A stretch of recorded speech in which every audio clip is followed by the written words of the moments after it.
দর্শক, তো এখন আমরা যে বিয়ে বাড়ির যে মূলত উদ্দেশ্য, বিয়েটিতে মূল কথা হচ্ছে রায়হান ফেসবুকের মাধ্যমে রাইসাকে পছন্দ করে। তো আমরা এই বিয়েতে কেউ রাজি ছিলাম না, এই জন্যে, কারণ আমাদের যে ছোটো ভাই, আমরা সবসময় চেয়েছি তাকে একটি ভালো জায়গায় বিয়ে দেওয়ার জন্যে। তো যেহেতু সে পছন্দ করে লাভ ম্যারেজ করে বিয়ে করতে চাচ্ছে, সেজন্য আমরা সবাই রাজি হয়েছি। তো আমরা আমাদের যে টেইলার করলাম, টেইলারের পর এখন সিফাত তার পাছা ডুলিয়ে আসলো সামনে। তারপর আমি আমার গাড়ির দরজা নক করলাম। এটি আমার নিজস্ব হাইএক্স। তো আপনারা সবাই জানেন যে আমার হাইএক্স আছে, এবং একটি না, আমার কয়েকটি হাইএক্স আছে। তো এত গরম ছিল ওই সময়, আমি হাইএক্সে বসে গরমের জন্য খুবই অস্থির লাগতেছিল। তখন ছোটো ভাই তানজিল, সে সবসময়ই মোল্লা মুন্সির বেশ ধরে থাকে। তারপর সে সেলফি ভিডিও শুরু করলো। তারপর সিফাতে একটি কালো শার্ট পরলো। তারপর আমরা সবাই হাইএক্সের ভিতরে বসা, এর একটা জাকানাকা ডাক্কা তোকা খাইয়া, যেহেতু আমরা ওই সময় মাঝি পাড়াতে গেছিলাম, আমাদের জাগের ফ্ল্যাট ছিল, এই ফ্ল্যাটে ছিলাম।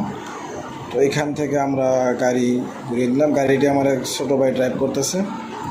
তো আমরা মাঝিপাড়ার যে রোড, ওই রোড দিয়ে আমরা বিয়েতে যাওয়ার সময় এই রোড দিয়ে বের হচ্ছি। তারপর আমরা দেখলাম সবুজ সবুজ গাছ, খুবই অসাধারণ লাগতেছিল। কারণ আপনারা সবাই জানেন যে মোগরাপাড়ের যে রোড, এখানে হাই রোড বা ওইদিকে যে রোডগুলো গেছে শাখা রোড, খুবই সুন্দর। তো আমি গাড়ির ভিতরে বসে ধাক্কা দুলতে তারপরে গেলাম। আর ওই সময় খুবই অসংখ্য গরম ছিল, এত গরম পড়ছিল যা বলার মতো না। তো আমরা এই বিয়েতে রাজি ছিলাম না। তো আমাদের ছোটো ভাই রায়হান, সে যেহেতু তাকে রাইসাকে অনেক ভালোবাসতো, সেজন্য আমরা এই বিয়েতে সবাই সম্মত দিলাম। তো যাই হোক, আমরা আস্তে আস্তে সবাইকে রাজি খুশি করিয়ে, আঙ্কেল আন্টিকে সবাইকে বিয়েতে করলাম। তো আস্তে আস্তে আমরা শাদিপুরের রাস্তা, যেখান থেকে রায়সাদের বাড়ি, ওখানে আসলাম। এখানে সব ছোটো ভাইয়েরা বাইক দিয়ে, তাদের বাইক নিয়ে সামনে আসতেছে।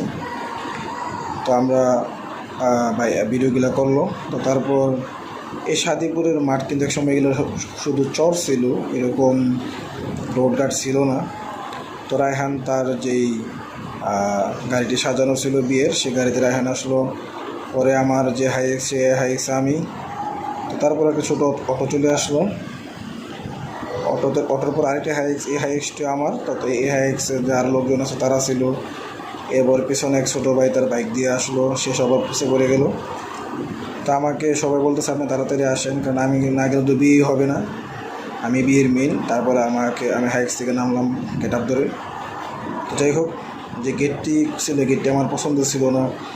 ওই সময় আমি আবারও চুল রাখছিলাম মাথায়, আমার প্রথমবার চুল ফালানোর পর আবারও চুল রাখছিলাম। তো সেখানে চুলে রং ছিল, চুলগুলিতে টিকি বেঁধে তারপর আস্তে আস্তে বিয়ে বাড়িতে ঢুকে গেলাম। আমাকে ছাড়া নাকি বিয়ে জমবে না, আমি নাকি বিয়ের মেন প্রধান অতিথি। তো আস্তে আস্তে আমরা দেখতে পেলাম ডাক্তার জাকির নায়কের ছোটো ভাই, তার নায়কের ছোটো ভাই শামীম নায়ক, সে মুরগি ফ্রাই নিয়ে আসলো। ফ্রাইয়ের সাথে কাবাব ছিল।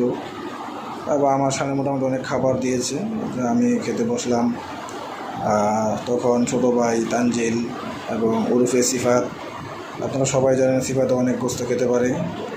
যাই হোক, আমাদের সামনে বোরহানি ছিল, গরুর গোস্ত ছিল, তারপরে অনেক খাবারই ছিল, তো কিছু বলার সময় নেই। যাই হোক, তারপর ছোটো ভাই রায়হান গেটে ছিল, এখানে গেট ধরছিল, গেটে 1 টাকাও দেওয়া হয়নি, সেজন্য সবাই রাগারাগি করে চলে গেল। ক্যামেরাম্যানও চলে গেল, কেউ কোনো বকশিস পায় নাই। সেই বকশিসটি পরবর্তীতে আমি দিয়ে দিয়েছিলাম 5,000 টাকা। এর ভিতরে রায়হানের বউকে আমরা দেখতে পাচ্ছি, সে গাল ফুলিয়ে বসে আছে রায়হানের জন্য, কারণ রায়হান খুব লেট করে আসছে। তো আস্তে আস্তে আমরা খুব সুন্দরভাবে ভিডিওটি নিলাম। তো ভিডিও ক্যামেরাম্যান বেশি ভালো ছিল না। তো আমার ক্যামেরা, আপনি সবসময় জানেন যে আমি বাইরে থেকে ক্যামেরা আনা পছন্দ করি। আমাদের ইতিমধ্যে বিয়ের খাবার সব খাওয়া শেষ হয়ে গিয়েছে। আমি একটা অটো নিলাম, আমার একটি কাজ ছিল ঢাকায়, সেজন্য খুব তাড়াহুড়ো করে ছোটো ভাই তানজিলকে নিয়ে আমরা অটোর মধ্যে আসলাম। তো ওই সময় অসংখ্য গরম ছিল, আর আমার যে গেট আপ আপনারা সবাই জানেন, অনেক অসংখ্য মেয়ে আমার প্রেমে পড়ে যায়। যাই হোক, তো আমি আর ছোটো ভাই তানজিল আবার ওই মুগরাপাড়ের যে রোড হাই রোড দিকে আস্তে আস্তে বাসার দিকে চলে আসলাম। ইতিমধ্যে আমাদের ভিডিও এখানেই শেষ। সবাই ভালো থাকবেন, সুস্থ থাকবে এর যে ব্লগটি। আর আরও এরকম অসংখ্য ব্লগ পাবেন। আমার চ্যানেলটি সাবস্ক্রাইব করে রাখেন সবাই।